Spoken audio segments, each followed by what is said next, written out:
is now almost always full. So a lot of new businesses have come in, gotten established, and then gone and found space. So Very nice. yeah, it's a great building. Oh, this is a cool building. Great location. Have you been here before? No. Yeah, it's really good. Are you gonna put it on the so they can see the screen? I'm gonna move it. Yeah, that just shows me that's not fun. I usually sit over there, so my angles are all messed up today. Turn to the screen. They can see the picture on the screen.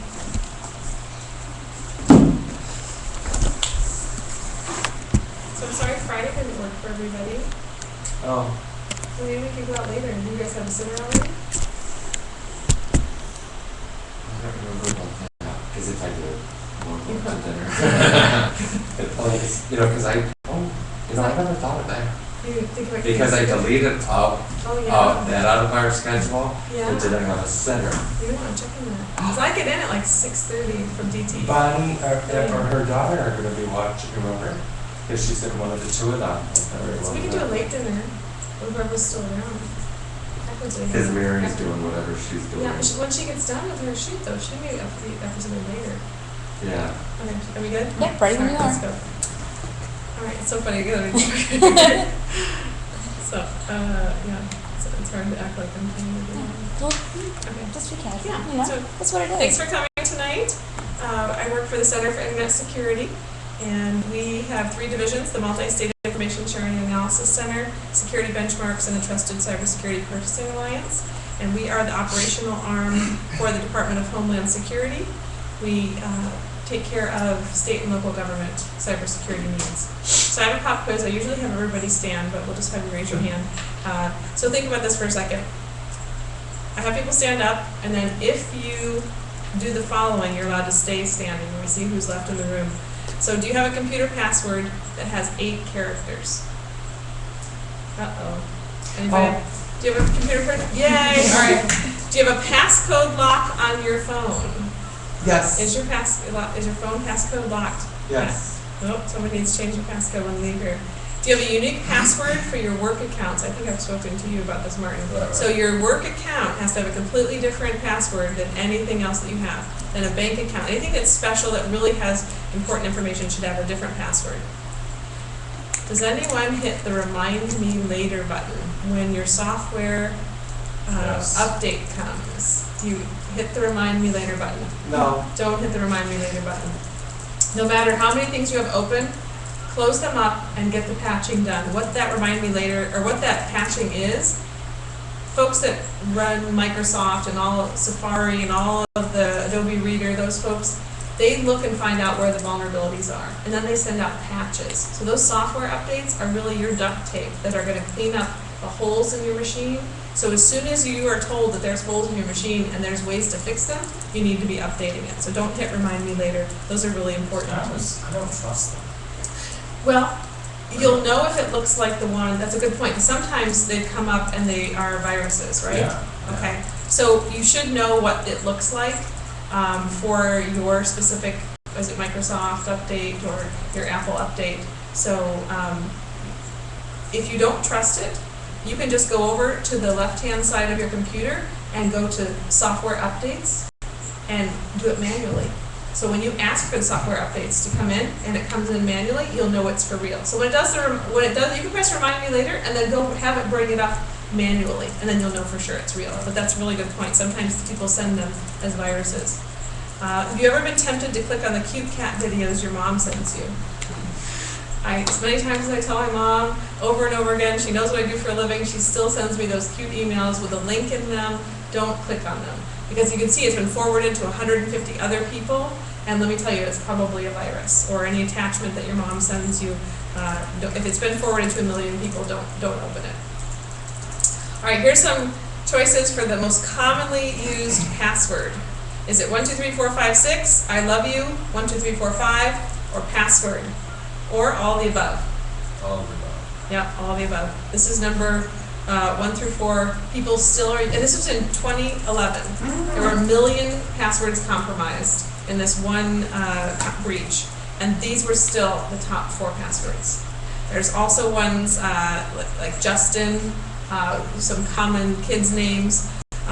One is Monkey, and I'm not sure why. That one was like number 8, and I wasn't sure why Monkey was so popular. But your password has to be a little bit more sophisticated than this, and I'll tell you in a little while what that means. So the cyber trivia game, true or false? All phones cannot get viruses. Cell phones cannot get viruses. Sorry, that was supposed to come in a little bit sooner. So the answer is false. Cell phones can get viruses also. If you click on an attachment that comes to you in a text message, that's how they're sending the viruses part of the time. So if you have an application that you download from somewhere other than the Apple iTunes store or the Android store that sells the applications, those applications have been known to have malware or viruses. So you have to make sure you're getting your applications for your phone from reputable places. True or false? My computer can be compromised by just visiting a website. True. Yeah. They find hundreds and hundreds of false websites every day. Can you identify this object and what it has to do with security? Can you tell what that is? Yeah. First discovered in 1945. It's currently at the Naval Museum in Virginia, and it was found in relay number 70, panel F of the Harvard's Mark II computer. It actually was the first computer virus or computer bug. It was a moth that was found on the computer hard drive at Harvard in 1945. But now they actually are a little bit more sophisticated, the bugs and the viruses that are coming our way. Anyone know what this one is? Oh my god. Yeah. Okay. This one? Yeah, we do politically correct. By the way. Beef for now. Bye for now. Bye for now. Laugh out loud. Laugh out loud. The longest time to learn that one. So we know how to be safe in the physical world, but we have to think about what does it take to be safe in the digital world. We're all connected, like we were talking about earlier. All of the systems, all of the things that we do are now connected. Our phone is connected. It's not just a phone anymore. But we like the internet. I always tell people the internet's not a bad thing. I don't want people to be scared of the internet. We use it to connect with our family and friends, set up dinner dates on Facebook. We learn so many new things. Our kids don't use encyclopedias, paper ones anymore. We just gave ours away because they use Wikipedia and other things online. We share jokes. Please just don't click on the attachments. We pay our bills. We buy and sell things. I had a bed for sale, and the first thing I did is I put it on Facebook because I knew I would only be talking to people that were my friends instead of putting it on Craigslist. Literally, it was sold in about 6 hours. When my friends needed a bed, they saw it and I sold it. So, what a great convenience. The only problem is even though it's convenient for us, it's also convenient for the hackers now and the criminals to do things with the information that's online. And unfortunately, it's a big problem because it's so easy for folks to access things, and there's so much money to be found. Everything now, like a credit card number, your social security number, your name, your address, there's a monetary value to that amount of information. Your medical records are worth hundreds and hundreds of dollars. And so if someone steals 600,000 medical records, think about what that breach can be worth on the black market. What would they do? How is that worth that? Well, they can sell them. So if someone actually goes in and steals medical records, there are people out there in these criminal organizations that buy it. So a credit card number is worth now only $1 on the average market because they're so common. So I'm sorry, the social security numbers are worth about $1 because so many people have access to them now. Credit card numbers are worth more because they can get you more. But there are criminal organizations that are there ready to buy that. So the hackers know this underground market. If I steal these, I can pass it off to this area. What do they do with medical records? Like, how do they make money off medical records and stuff? Out of medical records? That's a good question. Well, if you think about it, your medical record has your social security numbers on it, your home address, and it could say whether or not you're having an ailment or have an issue or have cancer or something. So then they may be able to... Because they want you to die, because then they can use it, they can be... But they also might then, if someone does pass away and they find out someone's deceased, they can use their identity theft. Once someone has your social security number, your address, your age, any kind of personal identifying information, they can then create an identity for you. A lot of young kids, especially kids that came out of the foster system, already have had their identity stolen at age 2 or 3. A colleague of mine, his daughter's 3, and her identity was already stolen. So once someone gets a record, like a medical record is so complete on someone, I think it's mainly the identity theft that probably comes out of that. Computers can be hacked by a virus and a worm in minutes. There's thousands of web pages are being discovered every day. I said hundreds, it is thousands, I apologize. Hundreds of millions of private records have been stolen during data breaches. Another thing that people do when they steal your data, it's important for them if they can steal also your passwords. So sometimes the data that they're stealing includes passwords, not just your personal identifying information, but that also leads to identity theft. So do you know who you're corresponding with in your emails? Do you know who you're talking to online? This says, on the internet, nobody knows you're a dog. And this is something we have to think about with our kids and young folks, people who are dating online. What you see online is not always what you get. The chat rooms for the kids are really, unfortunately, out of control. People are going on and chatting with folks all the time. But fortunately, we have law enforcement agencies. Not enough, in my opinion. They're usually understaffed. We're also going on and posing as 14-year-old girls trying to catch folks. But you don't really know who's on the other side, and that's one of the problems that people have to pay attention to. We're going to talk a little bit about phishing. Has anyone heard of a phishing email before? The phishing emails are getting so much more elaborate now. There's something called spear phishing, and I'll give you an example. They will find out the name of a CEO of a company, their email address, and then maybe the director of security, risk or security at a large company, Fortune 100 company.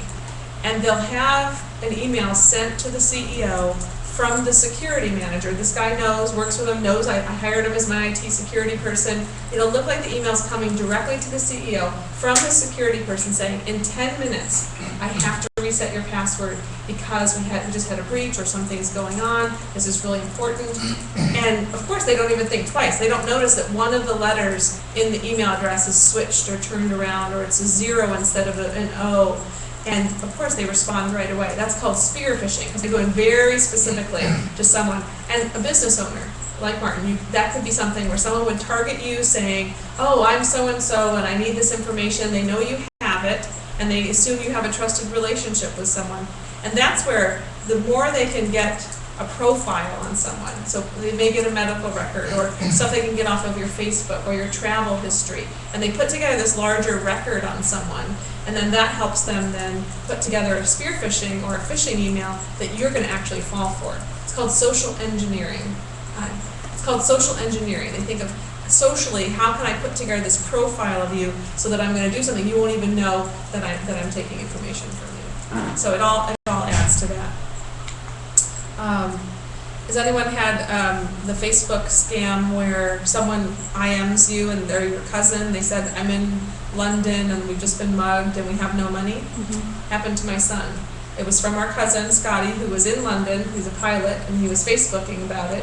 And someone went into our son's account as Scotty on IM on Facebook and said, we're in London, we just got mugged, we need money, let your mom know. Of course, my son freaked out, but they weren't having any problems at all. It was a scamming. So they're getting really, really good at finding ways into our lives where it looks like it's actually someone coming in that we should be trusting.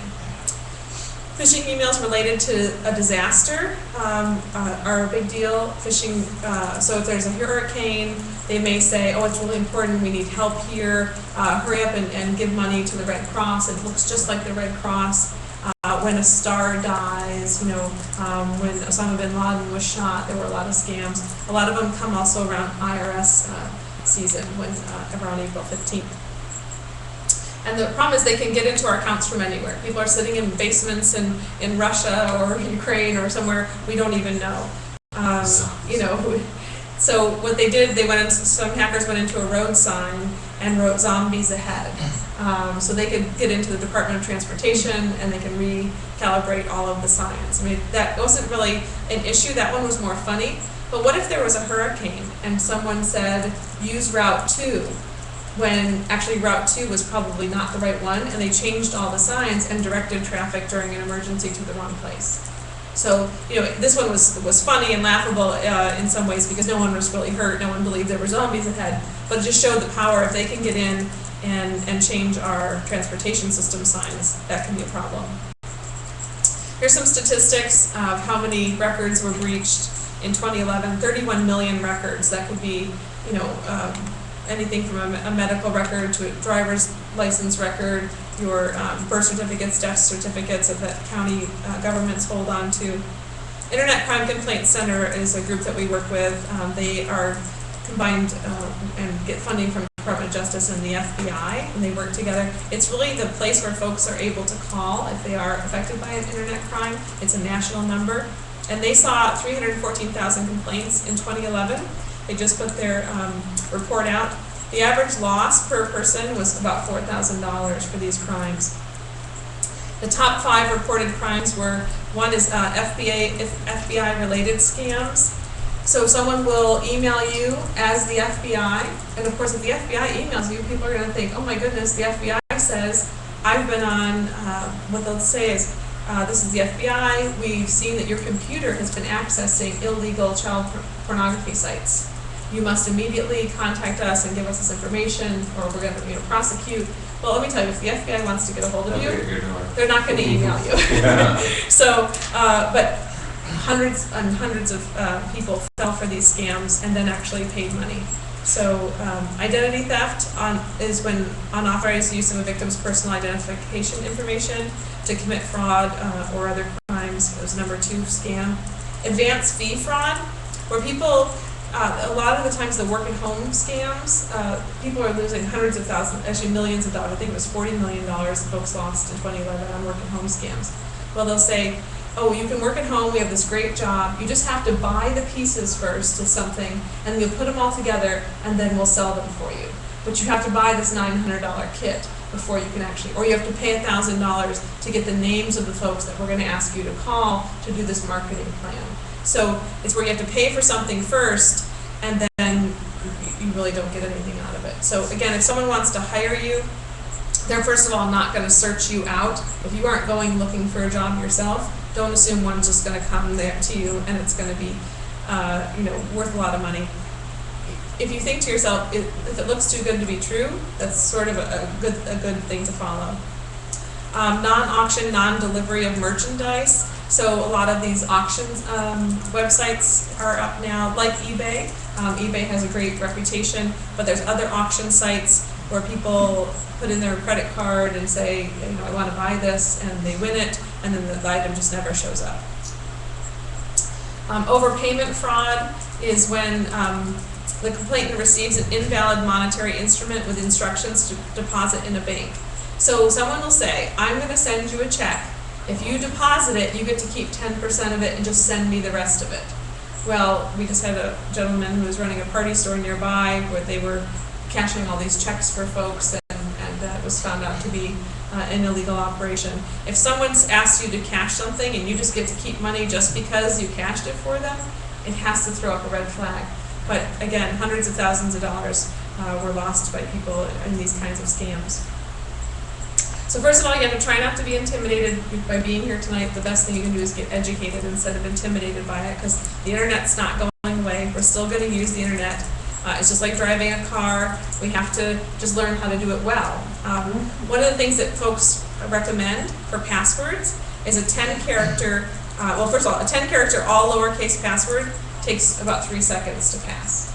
So if you had a 10-character password, but it's all lowercase letters, so ABC through Z, just lowercase letters, it takes 3 seconds. But a 10-character password using a mix of uppercase and lowercase and special characters like a $sign or a percentage symbol takes 140 days to crack. So just choosing the right password, if everybody we know had a good password that was difficult to crack.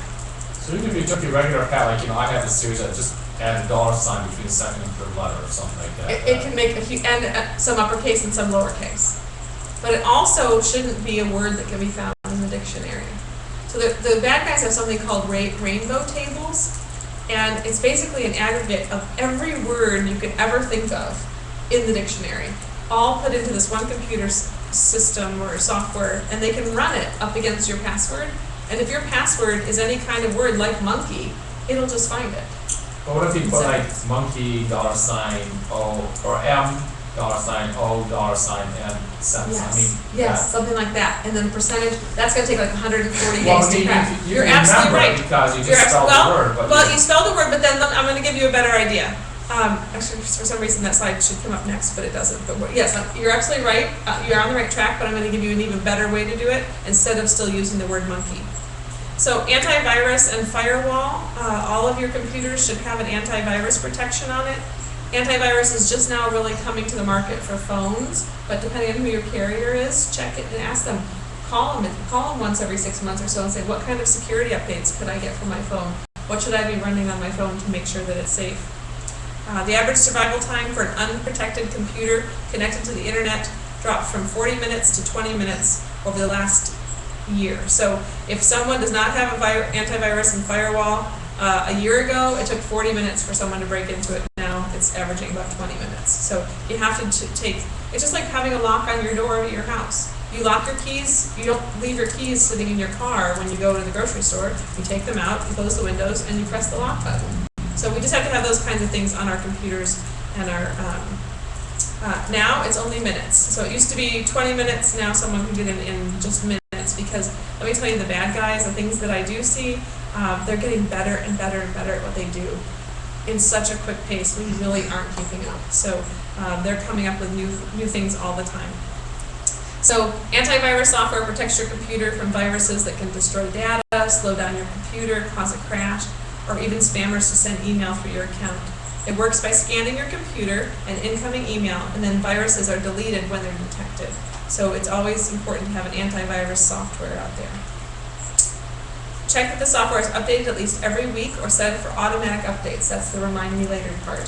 So you should have automatic updates on your virus software. What antivirus software do you think you recommend? Well, I can't recommend one product, but I know Norton Antivirus is a very popular one that Symantec does. Or AVG? I haven't heard of that one personally. I just know that Norton is a very popular one among the public. So, be sure there's a firewall installed on your computer. This is going to be a little bit harder for the home user maybe, but for a business, it would be important to check with whoever does your IT security or your IT about whether or not you have a firewall. And just in general, you should never give out personal information on the internet. Even if your bank is asking you for it, they say, I will show you some phishing emails here, just assume you shouldn't be giving out personal information. Your personal address, and one of the things people really have to be careful of, I know everyone likes to share the pictures for when they travel, and that's great, just wait till you get home to share those pictures, instead of saying, I'm on the beach right now, isn't this great? Because now they're starting to correlate people's Facebook pages and their travel information to actual robberies and break-ins. And they're starting to see that correlation. But people say, well, only my friends can see it, and it is blocked information. But if you're like me, I have almost 600 friends on Facebook, and what they're finding is, one of those friends that I'm not very close with, their cousin can be over, they're looking at their Facebook, seeing whose friends are there, and it's twice removed, but it's still, if you're letting people know where you are, your house is at risk. Just ought to be sure. And the babysitter, the house sitters. Yeah, exactly. But my dog is still home, and yeah. What's an example of a good password? So here you are, Martin. User ID 12345677, a name, a word in the dictionary, bon voyage, or the fox ran over the hill to get a hen to eat for breakfast. Now, obviously, you're not going to use that last one, are you? But this is the new tip that they're saying to people. Instead of using the fox ran over the hill, you can't write all of that in there. But what you can do, this could be your password. So you always start with a capital letter, so now you're getting your capital and some lowercase. And if you have some sentence that you know you always use for your password, you can then just use the first letters of each of those. And notice where it says the fox ran over the hill to get a hen, they put the number 2 in the first 2. So you've got a number now, you've got a capital letter, and you've got a symbol. This will take 140 plus days to crack, because those letters in that format are not found in the dictionary. But you can still remember it. Instead of having to remember your dog's name, you're remembering a sentence. And this is a sentence, you could write this sentence down somewhere and put it in a file somewhere in the back of your filing cabinet. So you have it there. You could even have it somewhere on your phone, possibly in a letter or somewhere, nondescript area. So that's an example of a good password. Instead of even just doing monkey with the 0 and a capital letter and $, you really need to come up with a family password phrase, basically. I got a question, because I think you're the one who told me, like, I have, I think 100 passwords for everything. Yeah. And you said don't use the same password, but something like that you could use for everything, correct? You could, and what you could do with it too, so, if you did have to vary it, so, for example, if you have a Chase Bank credit card, and you wanna use this, but you wanna use it on the Chase Bank credit card, website, and you want it a little bit different, because your Chase Bank credit card to you, you know that's really important, if someone hacks that, you're gonna be in trouble, right? So you use this, and you put a C at the end of it. Because C is the first letter that comes after www.chase when you're looking at that URL.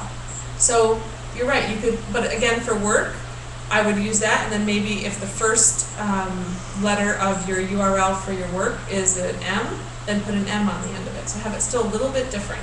But yes, you could use it many times and just put a little bit of a different identifier. So how does it work? So if it takes 140 days, if they can't crack something in 10 minutes, do they just go on? Yes, that's the great thing about it. There's so many people, like we showed earlier, that are still using password and 1, 2, 3, 4, 5, 6. They're gonna go to those first. Right. I mean, they still have not exhausted so many of those. Yeah, this kind, they're just gonna get frustrated and go on to something else. So if you could just leave here So tonight. how do they get onto with your computer? with the viruses that they have. Oh, okay. So if you click on an attachment or open an email or a picture or something that, or go to a website, there is a back-end software program that they embed in your computer. And some of them are called keyloggers. And what that means is it watches what you put on the keyboard. So when you go into Chase Bank and you put in your password, it keeps track of exactly what your password is. So I got a question. I got an Excel spreadsheet on my computer with all my passwords. That's probably not a smart idea, right? Probably not. So are the actual passwords written down or Yeah, the hints to the admin password? and the password. Yeah, so absolutely not. So first of all, you should never write down the password and the admin for anything, and then especially it's probably called passwords, right? No, I call something. Okay, call something else. But if they wanted to search for something that said password, is the word password written down in there, like here's the admin, here's the password? Yeah, probably user ID and password, so they can search for that kind of document. So what you can do instead, and what our experts recommend, is write down hints. Not the actual passwords, but you can write down the hints. And then I wouldn't store them on your computer or especially on your phone. That's the first thing people are going to look for when they do steal something, if they do steal your laptop or your phone. But you can put it on a piece of paper with just the hints. Like you'd write the fox ran over the hill to get a hen to eat for breakfast. And you can write then the C after it, and right after that you put Chase. And then for your user ID, maybe you can say home address, favorite color. And you write those two things down. So you know that it's going to be 1, 2, 3, 4, red. That's your user ID. And then your password is your sentence. Well, I guess part of it too. I mean, I have probably 80 of those passwords. I really, quite honestly, I really wouldn't even change someone hand, right? It's picking the important ones, like on Chase account. Yes, right? yes. Because a lot of them are just industry specific, go in and change an ad or something, Yes. so I really. And those kind of things, if they don't have all of your information, but did you Right. register for those sites? That's the thing, is if it's a site you registered for. So for example, we have associations, law enforcement associations have been hit. So people belong to the National Blank Association for Law Enforcement Agencies. And it's just their association, right? So they're just putting their information in there, they have a weak password. Well, they happen to use that same password though for their system that's related to all of the criminal databases. And the passwords for their basic association were compromised, and then people got into their law enforcement agencies because they had the same password. So it just depends, or they had credit card information with that association because they bought T-shirts and different things, and then their credit cards were hacked. So it just depends. Think about, yeah, this one is not that important. Like for example, signing into Heritage Media because I want to talk on a blog.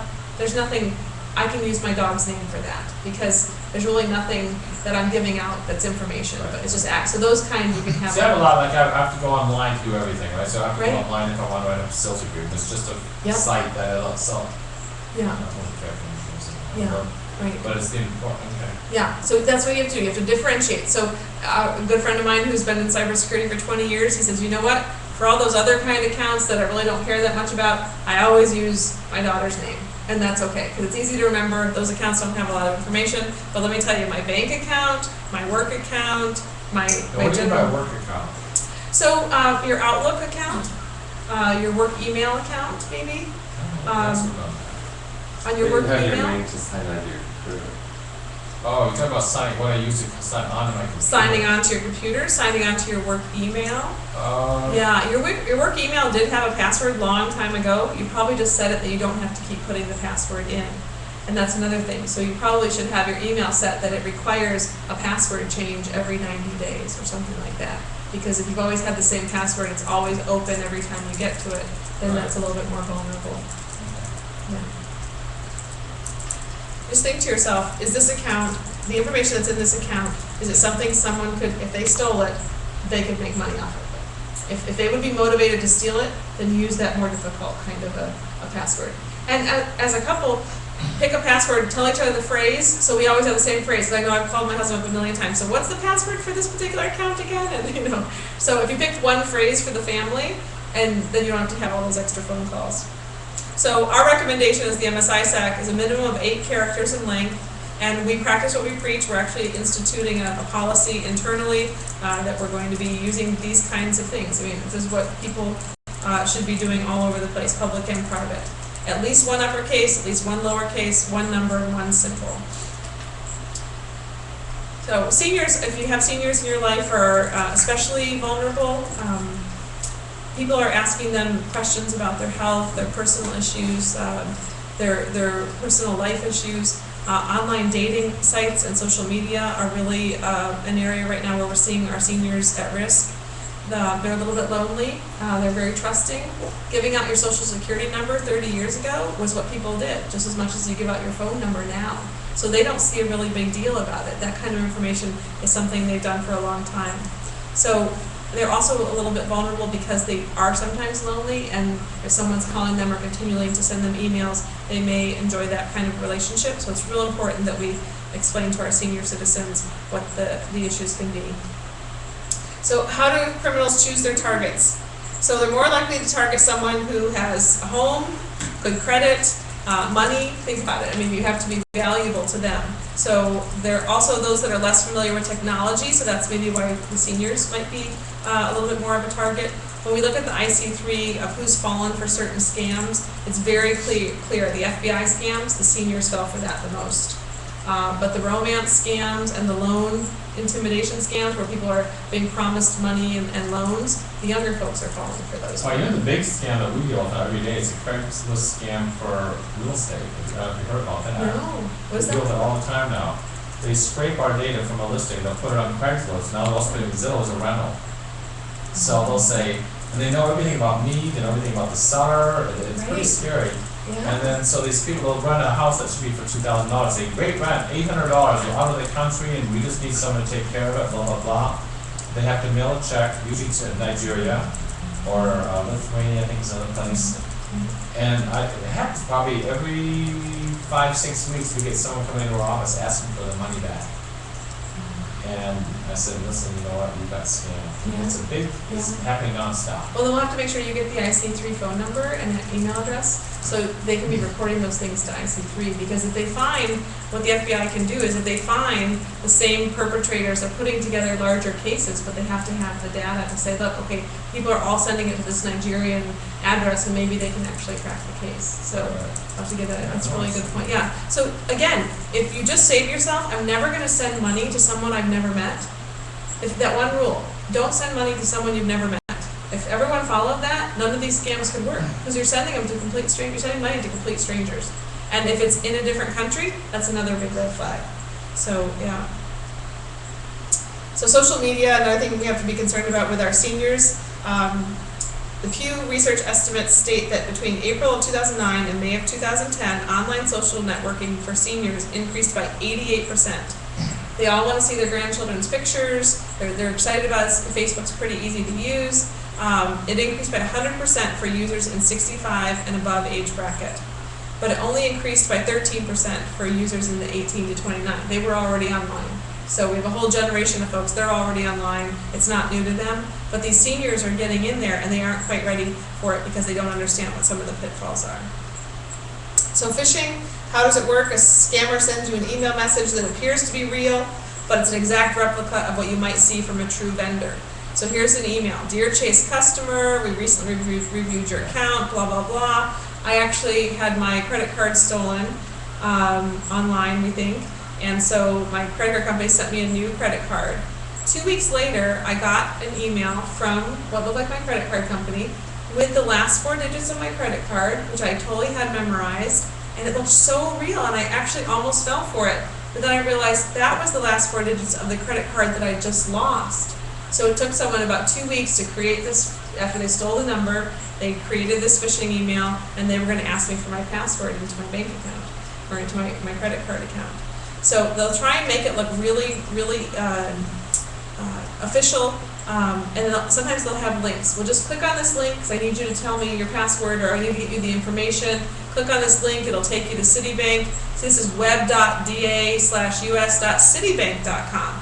So, oh, this is a Citibank URL, right? No, because it wouldn't have all that stuff before the word Citibank. But if you aren't educated, you click on that, especially if you think they'll tell you that something really important is happening and you have to hurry up and click, or else, in a few days you're going to lose money. So the links in the email are labeled as a real vendor, but they take you to a scammer's website, which is an exact replica of the vendor's actual site. So for example, here's an example of what somebody made up. You can steal the logo, you can make the same color blue. It doesn't take very long for these folks to make these websites look real.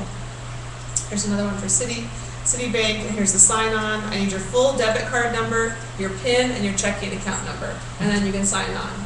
Well, as soon as you do that, that goes on a list. It goes to be sent over to another country or somewhere to a group of scammers, and then they go ahead and get into that account and they drain it. So it looks real.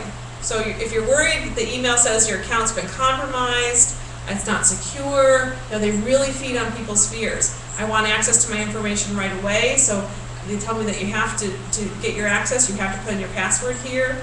I better type in my username, password, account numbers, and all the information the website wants so I can log in as soon as possible. They really get people scared and feel like if I don't hurry up and do this, and it looks so real, I see the logo, I better hurry up and do it. So from website 1, the scammer had debit card number, expiration date, your CVV code, social security number, date of birth, and mother's maiden name. And the second one, the ATM PIN number and checking account number. So that's really important information. So again, your bank's not going to ask you to put that information online. If someone's asking you for that information, it's got to be a red flag for you. Your bank will not ask you to do it. So there's fish or no fish. I'll skip this part, but I'm going to send you home with that URL. I want you to sort of play that game at home that you can look at and see. It's fish or no fish, and they'll give you, it takes about 10 minutes, they'll give you 2 sites. It's a little hard to see from here. They'll give you 2 sites that look identical, and you have to figure out which one's really the phishing site. And then after you make your guess, they'll tell you yes or no, and they'll show you where the problem was. So I'll give you that URL at the end. So what's the first thing a scammer does with your information? Do they break into your account and see how much money you have? Nope. Do they take the money from your account? Not right away. Do they sell your information to other criminals? Nope. So when you first click the continue or sign on button, the scammer website stores all of your information. So they make this huge pile of information. And they automatically go to the vendor's real website and they type in the information you just shared. So then they log you into your actual account and it makes the transaction feel legitimate. So what they'll do in that example with Chase Bank, and you're giving them all that information, they'll real time then put you into the bank. So you don't even know it was a scamming attempt, because you did get into your real bank. It may look like your fake bank at first, you put in all that information, they don't steal it right away, they're not in there doing anything bad, because they want you to believe that that was real. They take you right into your bank. So at the same time they're typing in as you're typing in, and you do get into your bank. So you don't think anything bad happened. But they're very clever. If these people put their efforts into positive things, we could, have a lot of good stuff happening at them. Then they go back and steal all your money and take in. Then they do all of that. But once they get into your real account and you're in there with them, and you have no idea. So ways to protect yourself. Remember that real vendors always address you in an email by your real name. Never click on a link attachment within an email, even if it was sent from a legitimate vendor. So I'm sure you get links in emails all the time. I do too.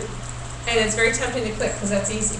What you're supposed to do instead is copy it and paste it up into the URL spot at the top of the computer. So don't click on it, because if you toggle over it and you just put your little arrow on top of it, it'll show you where it's actually gonna take you, and sometimes it's not taking you to where it actually says on the URL. So cut it out, paste it in there, and then you have a better chance of not being hit by a virus. So what's the difference? Because if you open up either, it's gonna open up either way, right? Yeah, but if you open it up, if it's embedded in the email, it's gonna be a harder issue. So, yeah.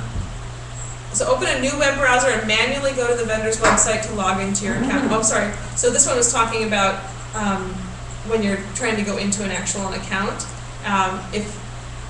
So you're absolutely right. I'm sorry. I was thinking about something else. So if it says here's the Citibank, I want you to go to Citibank. Instead of clicking on that link, because if you just take that bad link and put it into the URL, you're right. You're going to go to the same place. What they're going to say here on this one, I was thinking of something else, is go then to a whole separate browser and just go to Citibank the way you normally go to Citibank and log in from there. Thank you. Call your vendor using a phone number from an official source to get the information you need. So they'll also say, here's the toll-free number, 1-877, blah, blah, blah. They're going to give you a fake number. Someone will answer and say, oh yeah, this is Chase. Yes, we definitely need you to put your password in. This is important. You know, please follow through. Your account's been compromised. Thank you. Yeah, the website's good. So don't call the phone number. It's on there. It's very easy to Google and find the phone number. So one of the resources online is our community coalition that we started here about 3 years ago. It's the Washtenaw Cyber Coalition. We were founded in 2009 to raise awareness in the community, and it has a lot of great links on there. There's also a page for victim information, speakers, so if you need someone to come to your community event and speak. So Washtenaw Cyber Coalition is a great local resource. Is that .org? Yes. The most important thing to do is to stay informed. The MSISAC that I work for has newsletters that are free, webcasts that are free, guides, and daily tips. And anyone can sign up for them. Even though our mission space is state and local government, we make these things available to everyone. And the newsletters can be branded. So we write this great newsletter once a month with our subject matter experts on social engineering or buying things online. We do around the holiday time. And at the top, we leave it blank. So you could make it from your agency, and you could send it out to clients. You could send it out to your staff, and with your name at the top, and it just says in cooperation with the MSISAC at the bottom. So it's really a great tool, and people will say, wow, they actually care about my online safety. So for folks that are in a public relation or an elected official area, it's a great tool to have. So we have a lot of information on the MSISAC website. And that's what I have today. So I was a little more interactive, so you asked a lot of questions already, but were there other things that you were... So how often do you recommend that people just change passwords? Well, I don't know if you know that, but LinkedIn was just hacked, and so you should change your LinkedIn passwords. Yeah. What can they get from LinkedIn that would be compromising? Well, this is a great question. So there's a lot of folks that I'm connected with on LinkedIn that are CEOs of companies, and then you can see who else works at their company, and then you could do a phishing email.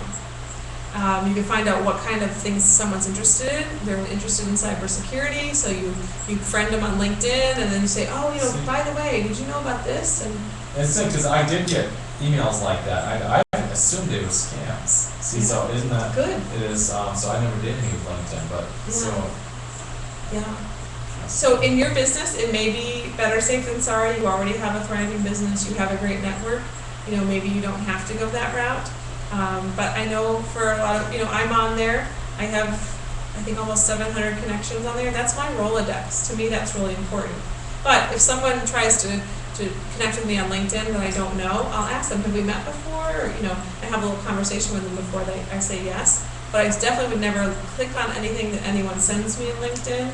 And then I'm very aware when I'm looking at my emails. If I have an email coming in from someone I don't know, I always have that radar on. But someone could then find your email address on LinkedIn and send you something, send your boss something. It's just taking all that information about you that's online and putting together this file on someone that allows them to use social engineering against you. So the more information that's out there, the more cautious you have to be. Because I'm not going to get off Facebook. I don't want to get off LinkedIn. I like those things. Now I'm even tweeting, even though I said I never would. And I like that. It's a good part of my life. It's a great way to communicate to folks. I just have to, because I'm out there, understand that people have a profile on me and just think before I click on things. So, especially when you're in the public life like you are also.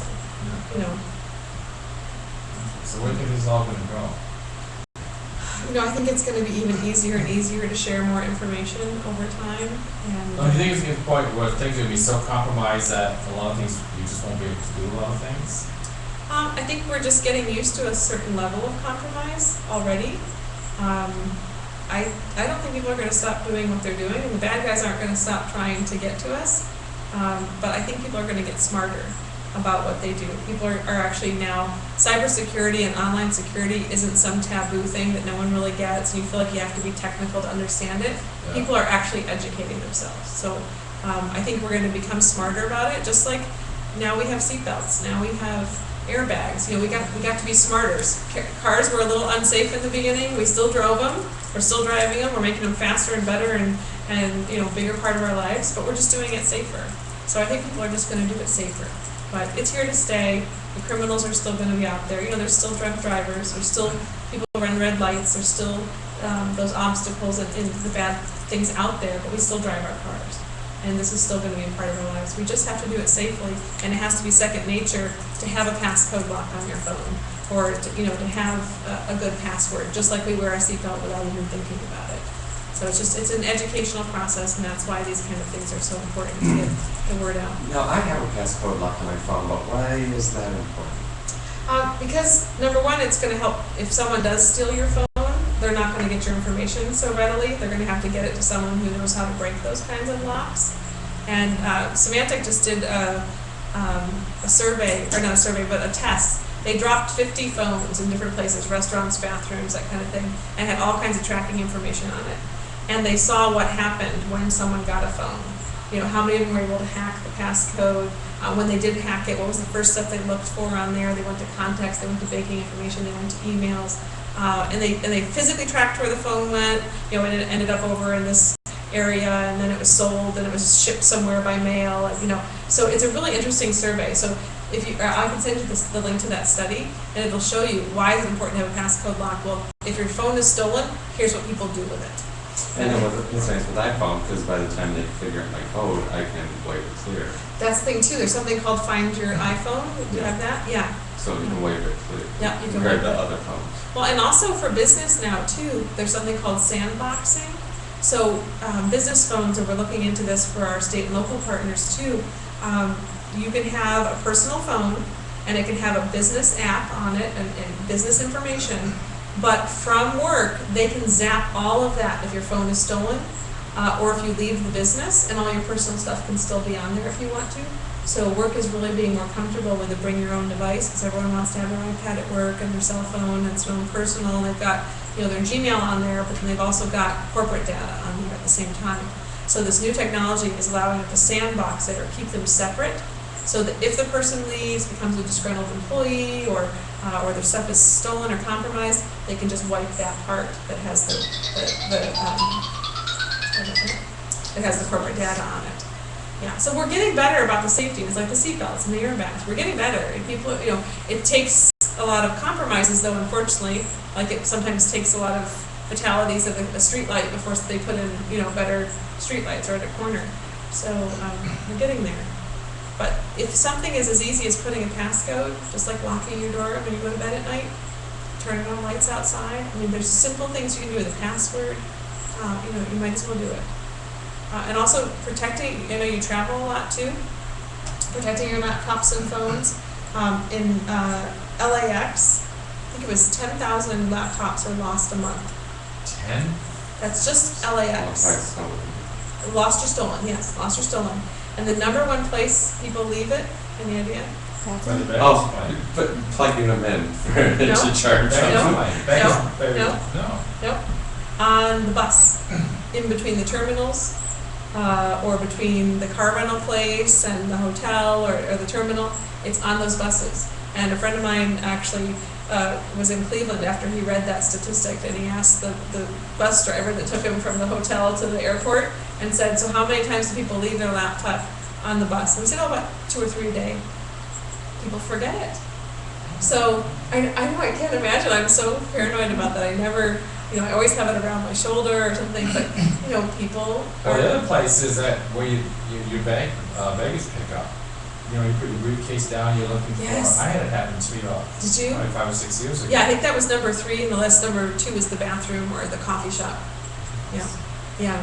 So a lot of stolen or lost items. Now, people at the library, even here in Washtenaw County, I won't say what library, but one of the librarians was telling me that people will not even steal the purse anymore. If someone leaves their purse on the floor and they're typing or doing something, they'll take the phone out of it and leave the wallet. The phone is more valuable to the thieves. So, you know, a phone is a small computer nowadays, and on the black market, they can get money for it. There's all kinds of information on it.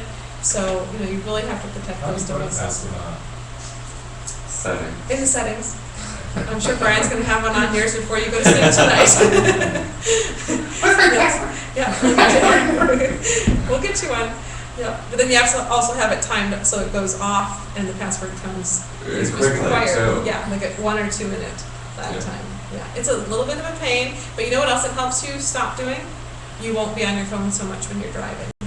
Because if you don't have time to put your password in, then Especially as a parent, yes, as a role model. yeah, yeah. AT&T has those great commercials now about texting. Have you seen those? Where they say, this is the text that my sister was reading when she was killed. Oh, yeah. Yeah, and texting and driving is illegal, but if you have that passcode on your phone, I know how many times I've been tempted, oh, I just want to check something, but I know it's going to take too Well, much that's just time. saying, you want to have So every time you want to dial a number, you gotta put 8 characters in. Yes. Well, no. Well, no, on your phone, it's 4 numbers usually. It says set a password for Yeah. prudential storage, at least 8 characters. Is that what your phone is telling you? Good, yeah. But if you had that phrase in Oh, mind. every time I gotta make a phone, oh. Yeah,